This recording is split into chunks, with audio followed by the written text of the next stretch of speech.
իսկ առաջին անգամ հիշում ես երբ էիր Արցախ ոտք դրել ու ինչ պայմաններ։ Չեմ հիշում թվականը, ուրեմն առաջի անգամ Արցախ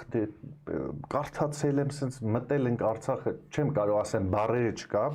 ու մի հատ հետաքրքիր բան պատմեմ։ Ես տենց շատ հետաքրքրված եմ Արցախ, ինչա պատահում, ինչա էլ է, ինչա միշկելի։ Իմ աղբերը, մեծ աղբերը Արմենը հեռու էր այդ թեմաներից։ Ուրեմն Արցախում ենք Ստեփանակերտ, ռեստորանում նստած, մի անգամ տեսնում եմ մեծ աղբերս դուրս է գնում ու էթում է։ Հետևից էթում եմ, տեսնում եմ կանգնած ու լացում է։